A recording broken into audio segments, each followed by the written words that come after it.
Buenas noches, este es un nuevo jueves de Cine Continuado. Estamos aquí en punto 0, 2002 en la Argentina.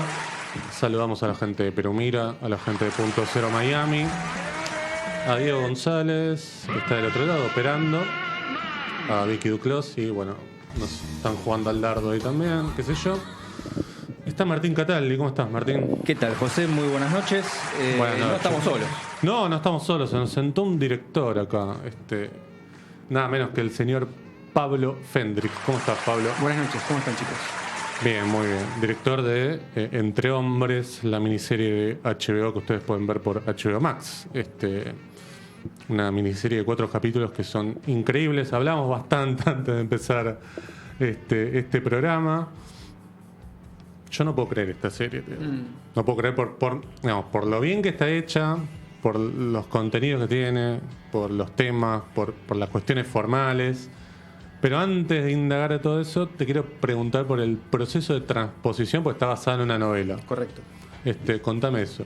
Bueno, la novela homónima, Entre Hombres, a mí me había llegado unos meses antes un año antes de que me la propusieran para hacer serie. Por otro lado, me la había ofrecido otro productor, curiosamente, con la idea de que yo hiciera un largo con ese material. Entonces, por eso ya la había leído. Y, de hecho, la anécdota graciosa es que ese productor, a las pocas semanas de haberme pasado la novela, me dijo: ¿sabes qué? No pude conseguir los derechos porque me la primerió Polka, me dijo. No. Entonces, dijo: bueno, qué lástima, buena suerte. No, seguimos hablando. Y un año después, yo trabajando con Polka en el Jardín de Bronce, al término de la primera temporada, viene Diego Andrasnik, el productor, y me dice: tengo un proyecto que creo que estaría muy bien que lo dirigieras vos. Es una novela. Tendríamos que hacer una miniserie de 4 episodios. Digo: ¿qué es? ¿Entre Hombres? Digo: sí. Ah, sí, ya la conozco, boludo. Y bueno, nada, ahí empezamos a hablar de Entre Hombres y ahí la releí, ya pensando en este formato propuesto de 4 episodios. Y la propuesta venía de la mano de adaptarla junto a Germán, al autor. Bien. Entonces, trabajamos los dos en la adaptación de la novela. Y fue un proceso muy fluido y muy divertido, la verdad. Y sorprendentemente fluido, quiero decir, en términos de, viste, que con las plataformas hay todo un proceso de desarrollo de idas y vueltas y lecturas y correcciones y sugerencias, mucho input de ellos. Y en este caso nada de eso ocurrió. O sea, sí leían todo, por supuesto, sí nos hacían algunos comentarios, pero la mayoría de los comentarios era: muy bueno, sigan adelante, aprobado el episodio, y hacemos el segundo. Como: che, buenísimo, me encanta esto, fíjense tal cosa, pero ¿eso cómo lo van a hacer? No, la estructura, al final, está buenísimo. Bueno, arreglen eso y avancen con el siguiente. Era todo así. En 3 meses, en el verano del 2018, creo que fue, en 3 meses hicimos esa adaptación. Germán trabajó mucho en la estructura, porque él conocía la estructura del libro, viste que tiene esa cosa de idas y vueltas en el tiempo, repeticiones. Él trabajó mucho en la estructura y en las escenas más dialogadas, porque él tiene ese oído súper fino y espectacular para esos personajes de ese mundo. Él los conocía muy bien, y yo me dediqué a trabajar bastante en las escenas como más visuales y más cinematográficas, digamos. Sí. Sobre todo en las que no existían en la novela. Claro. Como por ejemplo el final. Claro. El final en la novela está en off. Es una cosa de la cual se habla y se menciona y se ve un antes y un después, pero no existe esa escena en la novela. Y esa escena, toda esa secuencia la escribí para que existiera y para poder verla, porque me parecía que justamente en la transposición al lenguaje audiovisual necesitamos irnos a todo culo y no esquivándole el bulto a una gran secuencia de muerte y destrucción. Eso está bueno porque generalmente, viste, se habla de fidelidad y no fidelidad cuando se traspasa una obra literaria al cine o a la tele. Y no hay forma, no existe la fidelidad, digo. Porque el cine tiene que también poner sus elementos propios, digo, del lenguaje. Sí. O la tele, bueno. Seguro. No, y aparte, yo creo que eso Germán lo entendió rápidamente. Él sabía que estábamos haciendo... Claro. Que estábamos regenerando y reinventando y llevándolo a otro lenguaje. Y la verdad que nada, él hizo un trabajo increíble para ser más o menos, no exactamente, pero casi su primera vez haciendo una adaptación de un material Sí. suyo al audiovisual. Hizo un trabajo espectacular. Mencionaste recién los registros, y hay mucho en la serie del procedimiento policial, por ejemplo. Tuviste que asesorarte porque se logra un realismo, o por lo menos yo como espectador, que no conozco ese mundo, lo intuyo real. Sí. Y me parece que casi, a ver si coinciden, Sí. esto es una opinión, pero casi que es el desafío más grande al abordar un policial en Argentina es lograr el realismo sin que se parezca a una especie de policial doblado al castellano. Seguro. De nuevo, gran parte de ese trabajo lo hizo Germán en la novela, en su trabajo de investigación para la novela, ya estaba dado en el texto. Todo ese nivel de realismo, todo ese nivel de detalle estaba en la novela. Si vos lees la novela, prácticamente ves la película, ves la serie. Y hay muchísimo trabajo que él hizo. Él se tomó eso, un trabajo muy riguroso de investigación. Entonces, lo que hicimos mi equipo de arte y de producción y yo fue, nada, tirarle magia a eso. Aprovechar y debo decir también que más allá de todo lo procedimental a nivel acción, todo lo que se ve y el nivel de detalle es porque tenemos un equipo de arte superlativo que trabajó, nada, muy, pero muy bien, ¿no? A un nivel internacional. Hay algo que me parece que se captura muy bien en la serie, que es el espíritu de 1996, o por lo menos a mediados de los 90. ¿Cómo fue trabajar eso sin caer, viste, en esta nostalgia que hay en estos últimos años de hacer cosas de los 80 y simplemente, no sé, ponerle flujo, colores? Acá hay como una atmósfera, no solo desde el arte, que vos lo nombrabas, sino también desde cómo hablan los personajes, cómo se mueven. ¿Cómo fue tratar de captar eso, digo? Me atrevo a agregar, no es romantizar esa época, me parece Claro, que por ahí no, va. No, claro. Sí. Había un tono que encontramos. Y yo, por ejemplo, cuando leía el material y hacíamos la adaptación, yo medio que iba viendo que íbamos despejando primero opciones, ¿no? Una opción que fuimos descartando era abordar la adaptación y llevarlo a un lugar de realismo crudo, suponte. Que eso fue algo que yo descarté bastante rápido. Y después ir volcándome hacia más al género. Y luego cuando decía al género, de una manera tan ¿no? genérica, para la redundancia, decir, bueno, ok, ¿cuál de los géneros? Y combinado con qué. ¿Cómo entramos a esto? Yo ahí descubrí, o medio que fui conceptualizando, que quería trabajar en una especie en un relato con mayúsculas. Quería que se notara muy de entrada que esto era una especie de cuento. Y que no estábamos tratando de reproducir al detalle de una manera realista la época y el lugar, sino que esta era nuestra visión,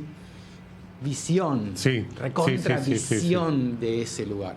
Entonces, persiguiendo ese concepto y yendo detrás de esa forma de trabajar, muy loco, llegamos a un lugar que se percibe como de un gran realismo, ¿no? Y de una de un cuidado por el detalle en la recreación de época bastante bien logrado. Sin embargo, no fue, o sea, sí se hizo eso, pero no era como no era el concepto madre, digamos, no íbamos detrás de eso. Sí. Me perdí, perdón, ¿cuál era el comienzo? No, el tema es esto, digo, como que capturaste una atmósfera de una época. Sí. Por esto que vos decís, digo, no es que trataban de hacer algo calcado o tratar de que fuera exactamente tal año, pero sí hay una cosa medio como de los personajes también, sí. en Bueno, los textos, en los diálogos, ¿no? De nuevo, los diálogos es todo mérito de Germán. Yo lo que hice fue trabajar mucho con los actores y insistirles en que el tono de actuación y que el tono del relato iba a ser un tono exaltado. Sí. Íbamos a trabajar en un lugar Como hiperbólico casi. exacto, más arriba de lo normal, que las actuaciones en otro contexto, ese tono de actuación hubiese quedado como exagerado y grotesco mal. Pero íbamos a trabajar con una suerte de grotesco afinado, digamos, fine-tuned. Y que se queden tranquilos que yo no los iba a dejar de garpe con digamos, en el contexto del relato. Que el relato, el tono, el ritmo, la música, todo iba a acompañar ese tono de actuación y que ellos no iban a quedar como unas marionetas locas haciendo eso. Y eso setió el tono de todo, en realidad. Todo lo demás fue accesorio o utilitario a eso, o buscaba como reforzar ese. Pero ahí estaba como un poco el concepto madre del cual nos abrazamos y seguíamos, y ese era el norte. Mencionaste a los actores y me parece que el casting es extraordinario, que logra reunir diferentes generaciones de grandes actores consagrados y algunos nuevos que quizás en algún momento puedan desarrollar una carrera para llegar a ese nivel, pero me parece que es uno de los puntos, de los picos de calidad que tiene la serie.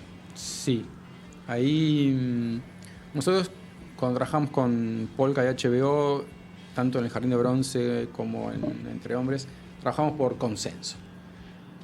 Bien. Nos sentamos o nos mandamos mails o lo que sea. En esa época nos podíamos juntar y viajar y hacer reuniones presenciales. Y nada, y hacíamos grandes y muy largas reuniones de casting, donde se hablaba mucho y se veían muchas carpetas y había agentes de casting con laptops abiertas y nos pasaban. Y habían reuniones de 4 o 5 horas en las cuales yo terminaba con el cerebro derretido. Es un ejercicio que tuve que aprender en este formato nuevo, en esta industria nueva en la que me metí después de hacer cine. Porque mis películas no hacíamos eso. Mis películas, levanto el dedo y digo, quiero tal actor o tal actriz. Por lo general vamos, nos contactamos, nos encontramos, tomamos un café, se nos caemos bien, hacemos tal vez una audición y ya está. Pero acá era como unos enormes procesos donde había que consensuar criterios que a veces eran muy dispares, ¿no? Por ahí, no sé, Diego venía con una idea para un actor o actriz respondiendo a un criterio que a mí no me sonaba para nada, pero mi criterio a él tampoco le sonaba para nada, porque yo por ahí tenía una cosa como re artística y de tono y no sé qué, no, porque este actor o actriz te va a dar tal cosa. Y el chico decía, sí, pero no conoce mi Dios y no me sirve porque no puedo promover la serie, tenemos que encontrar un equilibrio, bla, bla, bla. Entonces luego de eso, semanas y semanas de charlas y búsquedas y de tantear también, porque no todos han sido nuestra primera opción. En algunos casos sí, en otros no, por disponibilidad, por un montón de cuestiones. Entonces fue un trabajo arduo, riguroso, y que llevó unos 2-3 meses intensos de búsqueda del elenco previos a preproducción. O sea, no se empezó preproducción hasta que no estuvo casi todo el elenco. Es una dinámica medio como americana, ¿no? Que de las películas de Hollywood, esto de trabajar el casting, ¿no? Se llama a alguien especializado en casting y se arma una carpeta con posibilidad muy diferente a lo que es por ahí la dinámica del cine argentino, que es más directa, como vos decís, ¿no? De contactar a un actor, contactar a una actriz. Sí. Depende del cine argentino que estemos hablando, supongo, ¿no? No, porque bueno, sí. Creo que películas como más comerciales y grandes, tipo KIS y no, bueno, tipo, eso sí. Pero como las que vos hiciste, no. Las dos primeras, por ejemplo. Obvio, no, definitivamente. Digo, yo aparte con los tiempos de desarrollo que tenían mis películas y su estándar independiente era mucho más artesanal todo. Eso, un día, quiero conocer a tal actor o actriz y lo voy a ver al teatro a escondidas, lo miro y digo, sí, la verdad me gusta, entonces voy a juntar con esta persona si tiene ganas, y ahí vamos tanteando, todo mucho más hormiguita, ¿no? Acá es como, no, acá ya, de hecho yo creo que hasta en el Ardor creo que tuve muy poca interacción con un castinero, como le decimos acá, con un agente de casting. Recién en el Jardín de Bronce me senté horas a hablar con castineras. Claro. Es un ejercicio que yo no tenía hasta entonces. Ahí, ya que estamos hablando de actores, lo quiero asociar con el tema del tono de la película, que tiene el tono de la serie, perdón. Digo película porque es como una película en 4 partes. Es lindo escuchar eso. Digo, el tema del tono de comedia que tiene, como una comedia negra o absurda o esa comedia incómoda, ¿no? Me estoy riendo de algo que en verdad, si pasara en mi vida, no me causaría gracia, digamos. Y para mí el personaje que más gracia me causaba y decía, no me puedo esperar, no me puede causar gracia, esto está muy mal, es el personaje del Puma Goiti. Seguro. Porque es un policía que quedó como, no sé, medio boyando de otra época, viviendo en una época en la que quizás se siente medio como un pez en el agua en el conurbano de los 90, pero a la vez tiene un grado de comedia que es increíble. Digo, ¿cómo es trabajar ese tipo de comedia hoy en día que estamos como viviendo en un tiempo en el que articulaste mal una palabra y estás cancelado? Sí. ¿Cómo fue trabajar eso, digo, en estos tiempos? Con el Puma hoy, te digo, desde la actuación, no solamente desde el guión. Mira, para empezar, nosotros nos desvinculamos de cualquier influencia externa en ese sentido. Perfecto, para empezar a hablar. Gran parte también, creo yo, si podemos considerar acierto de lo que es el resultado, fue la elección del actor. Claro. Porque tenés que encontrarte con un tipo que tenga la edad, que haya vivido la época y que tenga también algo suyo que vos sepas que va a vibrar con la energía del personaje y todo eso. Ahí habíamos barajado varias opciones para el personaje, pero cuando pensamos en el Puma, el primero que dijo, ojo con el Puma porque estoy seguro que la puede, o sea, en el buen sentido, como claro, dijo, claro. Che, es una gran idea el Puma, fue Diego Andrasnik, porque él ya había trabajado con él en Polka, ¿viste? Y dijo, me reba el Puma para esto. Y nos miramos todos, porque veníamos hablando así ahora, ¿viste? ¿Viste cuando esas reuniones donde hay 5 o 6 personas pensando y a ninguno le termina de caer la ficha bien y se tiran nombres y nombres y nombres y nombres y a ninguno le cierra? De pronto alguien dijo, che, el Puma Goiti, y todos nos miramos como, epa. Y medio que nos lo entramos a imaginar y fue como eso, medio un momento medio mágico. Y de ahí pasamos a... Alguien habló con su agente, con su representante, bla, bla, bla. Y no sé, unos días después, semanas más tarde, yo me encontré con él y con su representante a comer. Y hablamos. Y luego hubo una instancia de ensayo, ya con Diego Velázquez. Claro. Con su pareja policial, de digamos. lectura y de conocernos, de lectura, qué sé yo, como de briefing. Y una instancia de ensayos. Breve, pero contundente, porque había que encontrar la voz. Claro. Y un montón de cosas. Fue un momento de prueba y error. Sí, hay un trabajo de la voz que es increíble, sí, para mí. Sí. Bueno, tampoco, no apareció la primera, lo tuvimos que encontrar. Y después hubo varias sesiones, demasiadas tal vez, pero bueno, hacían falta para el tema de la mancha. Demasiadas. Creo que hubo muchas pruebas que eran un garrón para él, porque tenía que darse 3 horas probándole látex, probándole diferentes técnicas, hasta que dimos con esa, que era algo realizable a diario, siempre igual, con continuidad, claro, etcétera, etcétera. Claro, no podían vestir de Freddy Krueger todos los días, digamos. Claro, porque probamos látex y teníamos prótesis y hacer una cosa mucho más zarpada como pedía la novela, porque en la novela el tipo lo que tiene es una quemadura de ácido repicante. Pero era imposible hacer eso todos los días, el tiempo que llevaba no era práctico. Entonces, porque lo importante, supongo, era mostrar que tuviera una huella de monstruo, ¿no? Sí, y que era un tipo que vos lo vieras como el monstruo Garmendia y que, claro, y que el monstruo y que vieras algo turbio ahí, que dijeras, ¿eso es de nacimiento o es algo que alguien le hizo? Y si se le hicieron, ¿por qué? ¿En qué se metió? ¿En cuál anduvo? Y esas son todas preguntas que está bueno que el espectador se agarre. Así cuando al principio decías ¿por qué que veías la serie diciéndote, che, no está bueno que me esté riendo de eso? Sí. Ese era mi objetivo principal cuando la estábamos haciendo. Y yo se lo decía mucho, hablaba mucho con mi editor de esto. No, si logramos que alguien se ría, pero al mismo tiempo se pregunte, che, no está bueno reírme de esto, es medio garrón, y qué sé yo, y que te lleve a preguntarte por qué esto me causa gracia al mismo tiempo que no dejas de disfrutar y de entretenerte y te lo plantees y te interpele el material, y digo, ahí estamos en zona. Porque bien. Para quizás el que nos está escuchando y no vio la miniserie todavía. Debería ir hoy. Debería ir a verla, por supuesto. Eso primero. Segundo, hay una escena en la que el personaje del Puma Goiti está picaneando a alguien, y eso tiene una carga muy fuerte para un espectador argentino. Seguro. Pero la escena es muy graciosa. Además, cómo se resuelve esa escena. Claro, tiene un final, sí, claro, que vos decís, bueno, no puede ser. Pero es muy gracioso todos los diálogos, pero a la vez es tremendo lo que está pasando. Sí. Ahí me parece que se sintetiza mucho esto de lo que estuvimos hablando, de ese humor incómodo. Sí, tiene varias. La serie tiene 4 o 5, no sé cuántas, igual, por ahí tiene más. Sí, pero tiene algunas secuencias en extremo. Sí. O sea, que este concepto que yo te acabo de decir de querer incomodar al espectador al mismo tiempo que lo estoy entreteniendo, Claro. lo llevamos a un extremo para ver hasta dónde daba, ¿viste? Y esa es una de ellas. Por suerte, creo que tuvimos suerte, y esto de verdad es suerte, es completamente fortuito. Esa escena cayó en el plan de rodaje en una de las últimas semanas, como decirte 2 semanas antes de terminar. Sí. Y eso fue grandioso porque el Puma ya estaba en su prime del personaje, estaba en un gran momento de confianza y de habitabilidad de su personaje. Estaba en el cuerpo de Garmendia muy cómodo y muy suelto.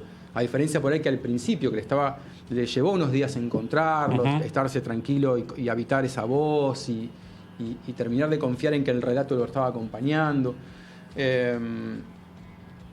Porque es un nivel de entrega muy grande el que tiene que hacer, el que tuvo que hacer él. Sí. Entonces yo entiendo que, y fui testigo en primera fila de todo lo que fue ese proceso que él vivió. Y por eso te digo que sé que esa escena, que es una de las más comprometidas a nivel complejidad interpretativa, lo agarró en lo que probablemente haya sido su mejorísimo momento en lo que fueron las 12 semanas de filmación. Lo agarró en la semana 10, 9, que ya estaba como en la cresta de la ola de su relación con el personaje. Entonces, nada, estaba suelto. Eso del pajarito que hace. Claro.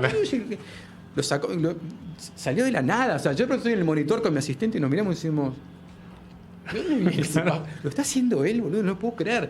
Es espectacular. Y todo lo que le aportó él a la escena es eso. Habla del nivel de confianza que tenía él en ese momento ya con su personaje. Estaba muy cómodo. Sí, se lo noto. Mira, yo también me pregunté si el pajarito lo estaba haciendo o lo agregaron. Mira, la serie tiene entre tantos puntos destacados el arte, o mejor dicho, el aspecto visual, porque se recuesta mucho en la narración sobre mostrar, como dijiste antes, lo que incomoda. Bueno, en algún momento el departamento de arte dijo, che, pará, esto se va a complicar, esto podemos, o siempre se fue resolviendo a la necesidad del guión o de la propuesta. No, hubo desafíos, y hubo desafíos grandes, pero si te referís a las cuestiones como de sangre, gore, miembros, sí, por ejemplo, cosas, sí. Eso lo hace un especialista, un realizador aparte, que si bien depende y trabaja con el equipo de arte, es un proveedor aparte, externo. Se llama Marcos Berta, es probablemente el tipo más talentoso del país, y me animo a decir de buena parte de Latinoamérica también, en realización de efectos prácticos en set y de prótesis y esos. Es un puto genio. Bestial. Yo vengo a hacer una serie en Chile y en México donde me lo llevé, o sea, me hice hacer por él las cosas y me las hice exportar a esos países, de lo bueno que es. Te llevaste cuerpos en una valija. No yo, pero alguien se encargó de llevar claro, partes de cuerpos y criaturas y otras cosas. Entonces, nada, trabajar con Marcos nos dio mucha tranquilidad porque era un tipo, por lo menos en ese momento, medio outsider de la industria. Nadie lo tenía mucho. A mí me lo habían recomendado, pero medio como un dato, como un secreto guardado, ¿viste? Y empecé a mirar su página, sus cosas, lo fui a conocer, vi y hicimos una especie de casting de proveedores. Él, que era el que nadie conocía, y otros dos que habían trabajado ya con nosotros, pero que yo quería dar un salto de calidad y quería mejorar. Y había cosas con los proveedores que yo había trabajado hasta entonces que no me terminaban de convencer. Yo soy re obse con el tema de la sangre, el color de la sangre, el espesor, 1000 detalles que tienen que ver con cierta búsqueda de un realismo X, depende del género en el que estemos trabajando. Y una vez que lo tengo y sé exactamente lo que quiero a un nivel muy puntual. Sí, es una textura. Una textura que yo sé, viste, cómo tiene que lucir, un montón de cosas. Y a veces, nada, me he encontrado en situaciones como muy decepcionantes. Entonces, como yo sabía que dentro de mí tenía que hacer algo especial y tenía que dejarme feliz cada día de rodaje, me preocupé por tener al mejor proveedor del mercado en ese sentido. Y por supuesto el casting lo ganó él por muchos cuerpos, haciendo nada, un display de 18 tipos de sangre distintas, de colores, de espesuras, probamos, tirando, continuo, no sé qué, y nada. Es que es verdad, porque si te pasas para un lado es como que cambias de género casi. Exacto. Claro. No, sí, la cagás con el color de la sangre y te vas a otra película. Sí. Y lo mismo pasa con la textura. Y yo venía de varias experiencias frustrantes con el tema de la textura, justamente, de la sangre. Que la mezclan mucho con algo que parece melaza. Claro, Entonces, tipo un jarabe, ¿no? Y son cosas Claro. que cuesta mucho hacer planos detalles de esas cosas, porque la textura no es la que corresponde, ¿viste? La miel, digo, la sangre no se comporta como miel, Claro. no es, ¿viste? Sí, viscosa. Sí, No es sí. viscosa, no es esa cosa que, ¿viste? Sangre es un Eso es muy de líquido. estudiante de cine, ¿viste? Que, bueno, Sí, lo sí. hemos hecho alguna vez, creo.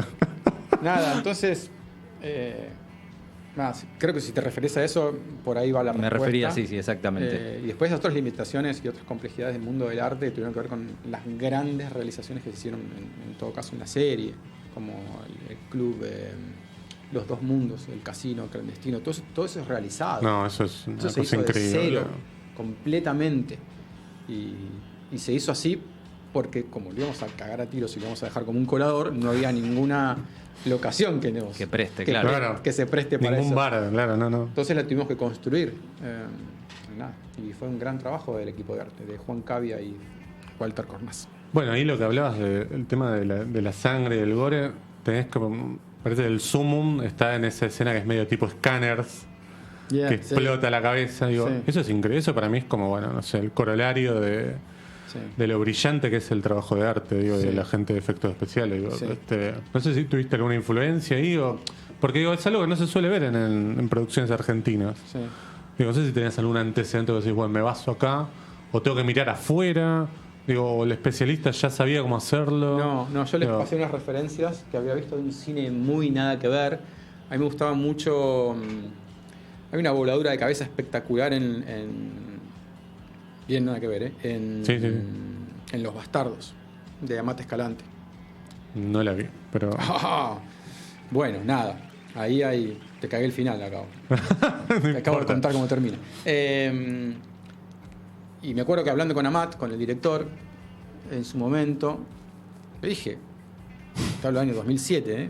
Nos encontramos, ya había dicho El Asaltante recién. ¿Cómo hiciste eso? Y me contó cómo lo había hecho, y me hecho, sí, con unos su coproducción era con Dinamarca, había traído una casa de efectos boutique danesa que le había hecho ese efecto, cómo, y me contó lo de las capas y tal.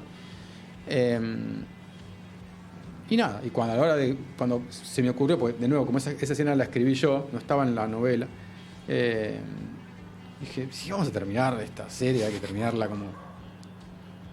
Vamos a arrancar esta secuencia volándole una cabeza a un chabón de un itacazo a 10 centímetros de la cara. Hagámoslo lo más bestia que se pueda. Entonces volví a ver Los Bastardos, vi cómo... y empecé a investigar cómo se había hecho. Hablé con la gente de efectos, hablé con Marcos Berta. Marcos Berta me dijo, tenemos que hacer la cabeza del actor. Entonces fue Guille Arengo un día y le hicieron como todo ese proceso, viste, de sacarle el casquet de la cabeza, que si sos claustrofóbico No te pueden explotar la cabeza en una película. no claro. lo puedes hacer, porque es como te tapan, viste, una silicona loquísima durante no sé cuánto tiempo. Pero bueno, tengo fotos de backstage donde está Guille sentado al lado de su dummy, con la cabeza terminada, los dos como medio durmiendo la siesta, y es muy impresionante. En foto casi no te das cuenta quién es quién. Y le puse la cámara acá a ese dummy, y se la recontrabanca, pelo por pelo de la nariz, o sea, un nivel de detalle muy zarpado. Ahora, es un plano que tiene que salir bien. Sí, porque solo Uno a puedes uno. volarla una vez. Claro, si fuera fílmico sería Sí, una toma. Lo grabé a 3 cámaras en 3 velocidades distintas. Claro, en bueno, me muchísimos imagino. plates. Bueno, hay algo de Peckinpah en ese final también. Sí, me encanta, sí, recontra. o John Woo de los 80, qué sé yo. No, Peckinpah.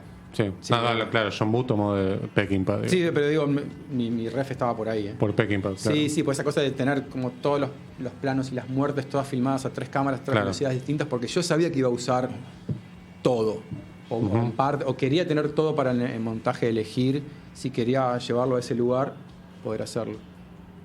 Justo te quería preguntar por qué influencias tomaste. Yo iba a nombrar Contacto en Francia. A mí también me había partes que me hicieron. Sobre todo por el personaje del Puma Goiti Claro, y Popeye Doyle. Que es una película por la que tenemos mucha debilidad porque nos parece una obra maestra. Sí. Pero ese policía, por ejemplo, en el primer episodio, cuando entra y están tomando y él se acerca, eso me pareció. Sí, me encantaría decir que sí, que soy un re fan de Contacto en Francia, pero no es verdad. O sea, en el sentido de que la tengo vista presente. una sola vez, la vi cuando era chico, y no me volví a ver nunca más, así que no sé, por eso una influencia medio subconsciente, subliminal. No, lo mío iba más por el lado de el recuerdo que tenía de las películas de Scorsese de los 90 en realidad. Pero ni siquiera ok. tanto, porque hice como, si bien se las referencié a mi equipo, dije, che, vean esta y otras pelis como de los 90 y tal. Pero yo hice como el esfuerzo de no volver a verlas. Ah, ok. Bien. Para no sugestionarte, digamos. Sí, para no tenerlas tan presentes, ¿viste? Quería trabajar con el recuerdo de lo que tenía y no con la referencia directa. Ok. Uno ve muchas cosas, qué sé yo. Yo veo cosas como muy disímiles. Pero eso, traté de no tener demasiado fresca ninguna referencia y más como laburar con la memoria emotiva, como dicen los actores, de lo que para mí debía ser la serie. En algún momento, teniendo tantos personajes, digo, y que en cierta forma, no sé, los del bar podrían ser una película, los dos policías, digo, Goiti y Diego Velázquez podrían ser otra. ¿Pensaste que por ahí, no sé, se te podía llegar a desbordar en algún momento? Digo, no solo en el momento de lo estabas grabando, sino en el montaje. O por más que ya todo eso estuviera en el guión, digo, o en el texto de donde sale todo. ¿En algún momento pensaste, digo, che, esto capaz que se me va de las manos, digo, tantos personajes, ¿no? O lo tenías todo muy calculado, muy pensado? No, tenía demasiada preparación.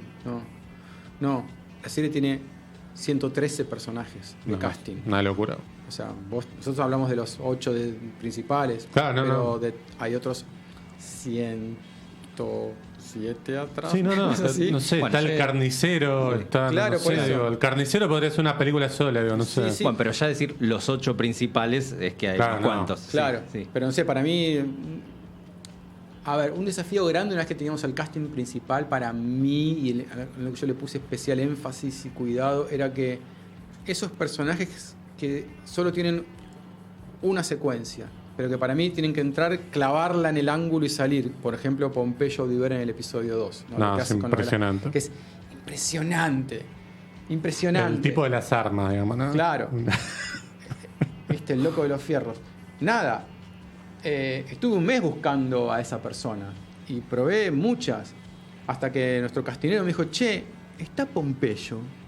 Que yo nada, no lo tenía en el radar. O sea, obviamente sabía quién era. Sí, sí, No claro. se me había ocurrido que Pompeyo. Yo estaba buscando un physique du rol muy distinto, una onda más, un barra brava, panzón. Claro. Y ¿viste? Pompeyo de Vera es un actor de teatro, muy de método. Una Yo estaba cosa- buscando claro. algo más parecido a Claudio Rizzi, suponte. Claro. Para ese personaje, porque es lo que describía el libro, lo que estaba en el guión. Pero no aparecía un actor de esas características con el nivel actoral, con el ¿no? que necesitamos para que... Porque yo necesitaba un actor shakespeariano casi en el physique de un tipo como Claudio. Pero yo a Claudio ya lo tenía aparte igual, en otro personaje. Claro. Entonces no aparecía, y ahí Gaby Villegas, nuestro castinero, me dijo, che, está Pompeyo, ¿no querés probarlo para él? Viste que él es un tipo muy formado, muy no sé qué. Digo, sí, boludo, obvio que Pompeyo me está jodiendo, claro que quiero, pero se me hace rarísimo, pero probémoslo. Y él vino al callback y me dijo, bueno, la escena tenía 7 páginas, un divague. Sí, no, ¿cuántos diálogos tiene? No sé. Es muchísimo. Sí. La que está es la versión Redux, ¿no? Obviamente, tiene apenas 5. Pero me dijo, no me la sé toda, me la sé hasta acá. Me dijo, esto, no sé, un tercio. Digo, vale, hagamos eso, hagámosla. Y la empezó a hacer y yo dije, bueno, la puta que lo parió, ok. Ok, déjame que te pida una cosa. Entonces le pedí que modere un poco cierta exuberancia que él traía y el tono así como muy... mucha data. Y yo lo quería hacer como más rústico, qué sé yo. Y encontramos un punto intermedio. Pero claro, lo que me encontré es con un tipo que le echó encima una fantasía al personaje. Sí. Y le sumó una pátina medio libidinosa con el tema de las armas, que el personaje no lo tenía, que yo no lo estaba buscando, eso, que sí. él lo trajo él, y nos quedamos todos diciendo, es increíble. O sea, cuando empieza... Oye, con los técnicos después me acuerdo que lo citábamos entre toma y toma, diciendo, mirá cómo lo tengo, papá, ¿no? Esa cosa Claro. Como hablaba de las armas, es muy espectacular.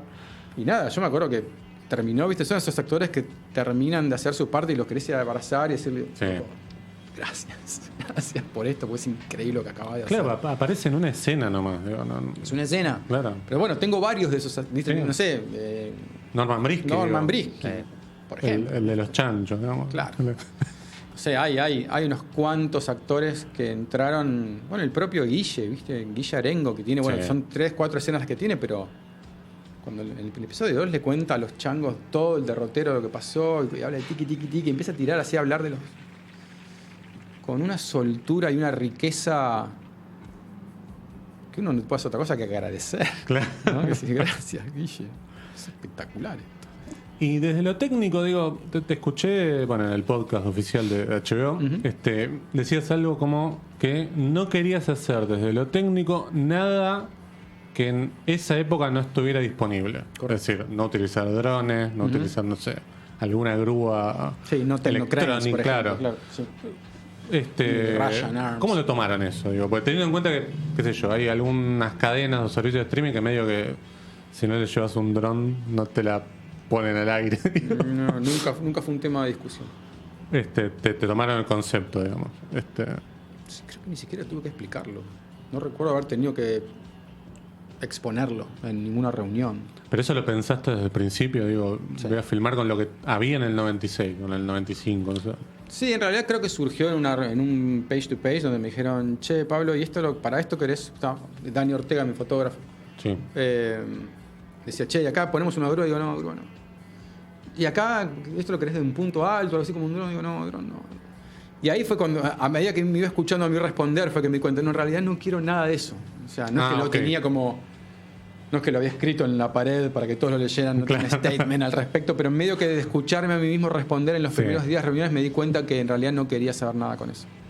Y ahí salió el concepto. ¿Cuánto tiempo demoró toda la producción hasta separando preproducción, rodaje y postpro? Un año. Un año en completo. Sí, empezamos a... O sea, sin contar la adaptación que se hizo un año antes, empecé casteando en febrero del 2019 y entregué los episodios en febrero del 2020. Bien, por lo que dijiste, la preproducción fue muy intensa, o cada uno de los procesos fue igual. Fue más que nada rigurosa, te diría. No tanto intensa. No la recuerdo como una preproducción intensa, pero sí como... Bueno, el scouting sí fue un poco intenso, porque eran Sí, hay muchas locaciones, locaciones en el Gran Buenos Aires y yo detesto los scoutings. Y nada, fue odioso, fue un proceso bastante odioso. Pero La locación del pozo las es locaciones son espectacular, muy ¿no? hostiles, ¿viste? Sí. Eran todas muy hostiles. Sí, claro. No. Y había una cosa como empezamos scouteando en febrero, pero filmamos en junio, entonces Hay cambios. nos recagamos de calor Sí. scouteando y después nos recagamos de frío filmando. Nada. Fue muy poco grato. Pero no, la preproducción lo que tuvo sí fue un gran... Eso, fue una gran preparación. Sabíamos que era una serie compleja, demandante, desafiante en muchas áreas. Y había un extendido compromiso de todo el equipo en ese sentido. Había como... Eso se hacía. ¿Viste? Cuando un texto genera... Vos te das cuenta cuando un texto, con un guión, un proyecto, genera en un equipo y en un elenco un entusiasmo particular, especial, extra.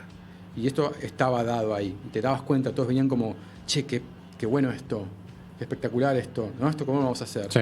Entonces, eso hacía que todos quieran dar un 110%, ¿viste? Todos querían poner... Entonces, fue fue un momento feliz, digamos, en el sentido de que siempre está bueno estar como retroalimentando esa energía virtuosa, ¿no? De que cuando vos ves que estás rodeado de un equipo de gente talentosa que encima quiere darlo todo. Entonces, nada, esos son los momentos directorales más felices que uno tiene. ¿Qué feedback tuviste hasta ahora del público, digo? Sobre todo teniendo en cuenta que por más que se trata de algo de género, algo que claramente uno puede asociar, bueno, acá hay una cosa de acá, de esto, del otro, no deja de ser algo como muy argentino, digo, Sí. ¿no? Por más que sea para una plataforma latinoamericana. ¿Qué devoluciones tuviste? Todo muy arriba. Pero Qué bueno, bueno. yo vivo en una burbuja de obsecuentes. No. No, a ver, no sé, he hablado con mucha gente que, no sé, me ha escrito y me han dicho y me han comentado, me han llamado, me han dejado audios. Todos de una forma u otra para decirme, che, zarpado esto, qué bien, Claro. no sé qué bueno. Los que más me divierten son esa gente que me dice, che, llevo 35 minutos, tengo taquicardia y ganas de vomitar, como me dijo mi cuñada, pero no puedo dejar de verla. Entonces, esa es como la clase de comentarios que yo quiero como Claro. guardar, viste, como entre comillas, con estrellitas. Si hubiera una edición en DVD tendría esos comentarios. Exacto, como estoy a punto de vomitar, pero no puedo dejar de verla. Claro. Pero por ejemplo, cuando la estrenamos en Berlín, hablé con el comité de seleccionador y con el director del festival. Y ellos me decían, ¿viste? Que era prácticamente la primera vez que la mostramos a alguien, algún tipo de A opinión. un público por fuera de la gente que estuvo involucrada. Exacto. Fue, en pantalla grande. No, porque pandemia. No, después se hizo una proyección, pero después, como meses más tarde, en un Summer Edition, bla. Pero la cuestión es que ellos decían, che, te llamo para decirte que tu serie va a quedar seleccionada. Es la primera que seleccionamos este año, de todo lo que vimos, pues porque sabemos que la queremos, sí o sí. Y es la primera que seleccionamos de Latinoamérica en la historia de la edición. Ah, Que tampoco era una impresionante. historia tan grande, o sea, en 4 años, ¿no? Pero digo, en los 4 años que llevaba existiendo la sección Berlinale de series, era la primera serie latinoamericana que veían que decían, la tenemos que tener. Y por eso la seleccionaron. Porque era muy distinta, muy ovni, muy otra cosa. No hay nada que se pareciera entre hombres que proviniera de la región. Y eso es textual, me lo dijeron ellos y estaban como locos con el material. Y con la edición, les encantaba el ritmo, la edición, la intensidad del relato, les parecía todo como muy poco frecuente. Sí, tiene un tono que es cinematográfico en la narración y no es común de ver en una serie, pero a su vez son episodios, entonces no se puede hablar de película. Lograste algo que quedó ahí como en el medio, que tiene esa calidad del cine y se puede ver, sin embargo, fragmentado. Me parece que ahí hay un punto destacable. Sí. Sí, lo logramos entre todos, la verdad. Que me parece que había como una comunión, te diría, de los productores, de los ejecutivos de la cadena, ¿no? Ahora no era plataforma en ese momento. Claro. HBO. Pero yo creo que le juega a favor ahora, me parece, para mí. Porque ver todos los. A ver, yo los vi separados de una semana para la otra, tipo como si estuvieran en el cable en la misma época en la que salió la serie casi. Sí.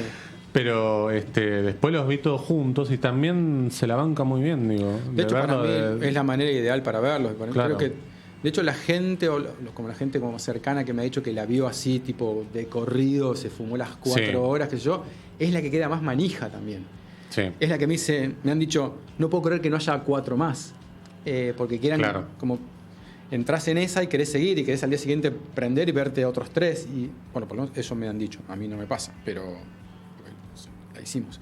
Pero entiendo que a los que se la consumen, se la maratonean, les genera esa manija, ¿no? Esa adrenalina de querer seguir viendo más. Porque es medio adictivo el ritmo del relato. Claro, sí, totalmente. Yo te hago una última pregunta. Yo sé que a veces por ahí algún director de cine esto le molesta, pero nada, igual tranquilo. Pero digo, tu primera película es del 2007, pasaron, no sé, muchos años, digo. ¿Cómo ves para atrás, digo, tu vida cinematográfica? Digo, desde El Asaltante, de hacer una película casi como, entre comillas, clandestina, esperando. Bueno, la historia del asaltante es buenísima, digo, más allá de la película, que es buenísima también. Esto de que medio que la filmaste esperando que te saliera un crédito para hacer otra, digamos, que es La Sangre Brota. Sí. ¿Cómo es ese proceso, digo, de hacer esa película casi toda por las tuyas, de hacer esto un producto para una cadena internacional, digo? Es una evolución muy entretenida para mí, qué sé yo.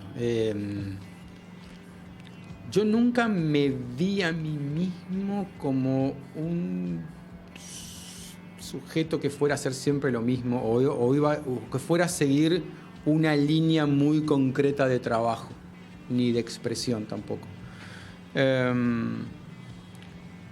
Fue algo aparte, igual que fui descubriendo a medida que, o fui, mejor dicho, se fue solidificando a medida que fui efectivamente haciendo cosas y películas y luego series. Pero me acuerdo que terminé Asaltante y dije, por suerte La Sangre Brota en ese momento es muy otra cosa. Sí. Y luego me tomé un par de años para hacer algo realmente bien distinto de todo lo que ya había hecho. Y así. Entonces, creo que ya a esta altura puedo medio autodefinirme como un tipo más bien ecléctico y que, si bien tengo una marca de estilo por ahí personal o una cierta personalidad para dirigir y para narrar, yo puedo hacer cualquier cosa que medio que me venga en gana, quiero decir, o a la que me anime, ¿no? Dentro de mis limitaciones. Pero ahora vengo a hacer una serie de ciencia ficción, por ejemplo. Algo completamente nuevo para vos. Pues claro, un género nuevo. Y así, digo, no, me parece que a mí lo que me da yo soy una persona como muy curiosa, me dan muchas ganas de probar cosas. Y cuando veo, y ahora porque estoy medio en esta de hacer cosas también para mantener mi economía familiar, pero digo, un día me gustaría hacer una película como recontra abstracta y surrealista que no vea ni mi gato, solo porque me interesa expresarme y lo puedo hacer, ¿entendés? No es que solamente quiero hacer blockbusters ahora tampoco. No sé, me interesan un montón de cosas. Me haría un documental de música si tuviera ganas. Es una fantasía, pero digo, no sé, se me ocurren un montón de cosas que todavía me dan ganas de hacer y que no tienen un choto que ver unas con otras y que no respetan ninguna línea, no sé si conviven bien juntas siquiera. Hasta ahora sí, me parece. Muy bien. ¿Qué sé yo? No, pero hay gente que ha visto en su momento El Ardor y me ha mirado como diciendo, what the fuck, o sea, eras tan bueno, ¿por qué hiciste esto? No, o sea, pero digo, claro. Entiendo la diferencia, sí. De La Sangre Brota, una película urbana, a hacer una película en la selva. Claro, ¿viste? Estás en una y hay una tendencia a creer que uno va a estar en esa o en una evolución de esa forma, no sé cuánto tiempo. Y yo no creo mucho en eso, la verdad. Bueno, me parece que le pasó un poco a... Bueno, pobre Bielinski, nos quedamos con las ganas, pero... Cuando hizo Laura, me parece desconcertó a todo el mundo. Por más que sea una película brillante, porque todo el mundo superior para mí.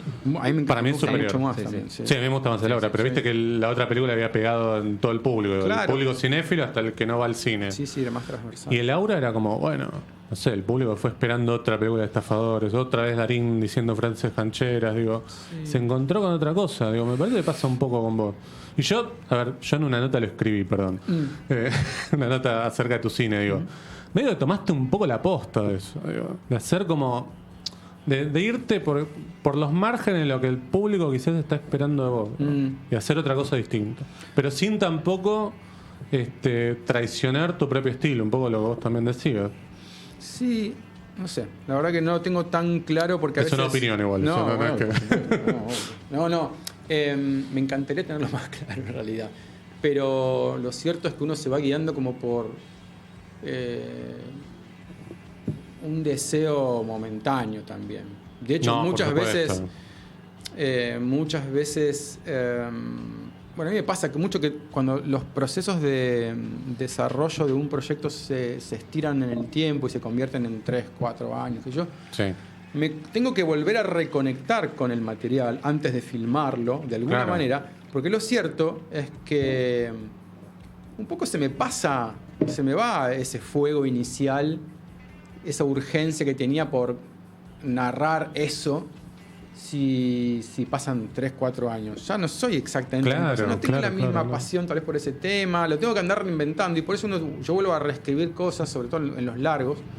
Vuelvo y reescribo y trato de reinventar el proyecto porque me es imposible. O sea, si tuviese que estrictamente filmar lo que me apasiona en el momento, tendría que hacer todas películas tipo El Asaltante, una por año, porque inmediatas, ahí como, se me corre esta idea, estoy recaliente con esta idea, la quiero hacer ya, y consigo como los medios para hacerla como me veo en el momento.